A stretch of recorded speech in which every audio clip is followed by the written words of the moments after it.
Hi, I'm John Barnes and you're watching Redmen TV. Hello, welcome to this somewhat makeshift edition of the Redmen TV. Following Liverpool's 2-1 win over Crystal Palace, we're channeling Redmen 2010 by taking over a dining room. Dad, you're here with me because this is your house. Yeah.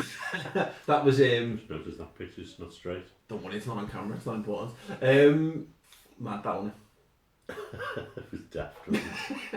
I think they stole it from us at Anfield. Yeah. And we've just returned the favour. I mean, to be fair, and to say the very least, I think we owed Palace one. Yeah, absolutely. Yeah, I think we were talking during the game. The guy Klopp clearly hates Palace.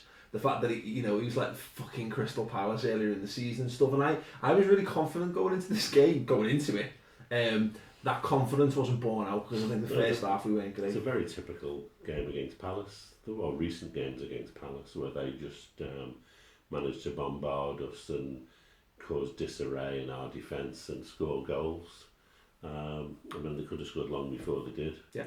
And we, for all the huffing and puffing we did, we were back to that again, huffing and puffing and not shooting and not scoring any goals. Yeah. We never ever looked like scoring a goal. Yeah. Until their goalie decided he'd take pity on us and give us one. But this is, I mean, again, Alex McCarthy's one of them keepers who generally has absolute worldies against us, so that was nice. I just thought it was great, and it was weird because Milner getting sent off was one of the stupidest red cards I've seen in a while. There was genuinely no had a for brilliant game against City. Yeah.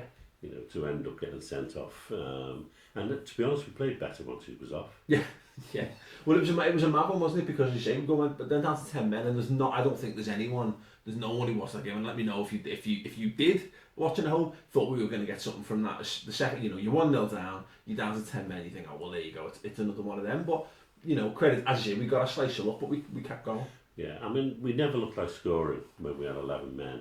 So 1-0 down to 10 men, you really don't expect to get anything from it at all. No.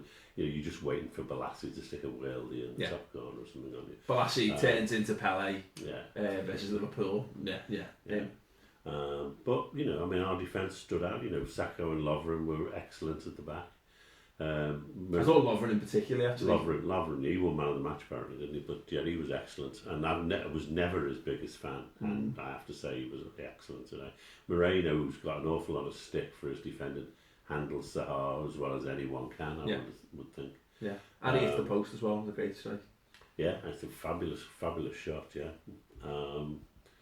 Unlucky, but that would have been rubbing it in, wouldn't it? And Flano had another decent game. He's still got a way to go. Exactly. But, you can tell that's 2 games in a week when he's not played 2 games in a week in two years probably. Yeah. So his game will improve a lot as we go forward.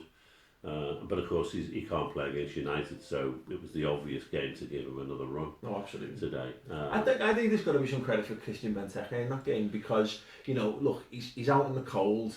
On normal circumstances, he's probably not even coming on in that game. No. He comes on and funnily enough, he didn't what we wanted him for and what we always say for him for, lob the ball into the box, blah blah blah. I thought his touch was good. I thought he looked to stretch the defence, got him behind a couple of times, and then gets the penalty. A couple of times he caused them trouble and he laid the ball off really well to people.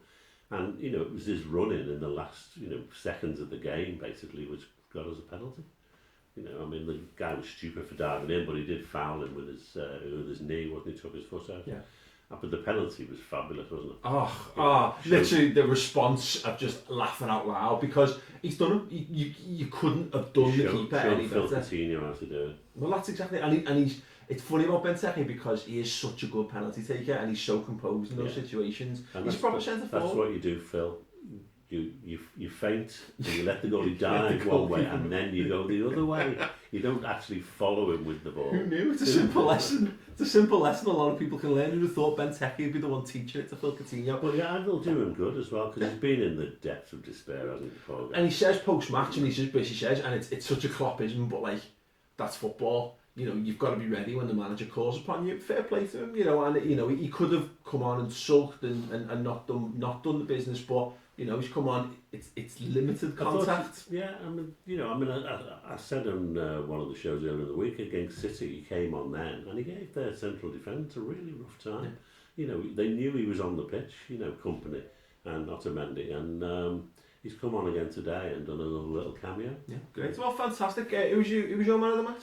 I think it was Lovren in the end. I'm happy with that. Well, there's your man of the match in the comments section underneath, and anything on this horrifically makeshift edition of the Redmen TV after literally the worst week of my life. Yeah, give the video a thumbs up, subscribe to Redmen TV, and come watch the Final Word show where we'll be back in the proper studio with proper production values, microphones, etc. to discuss this game in a whole lot more depth and detail. Go over there completely free for a month. It's amazing. Check it out, theredmentv.com.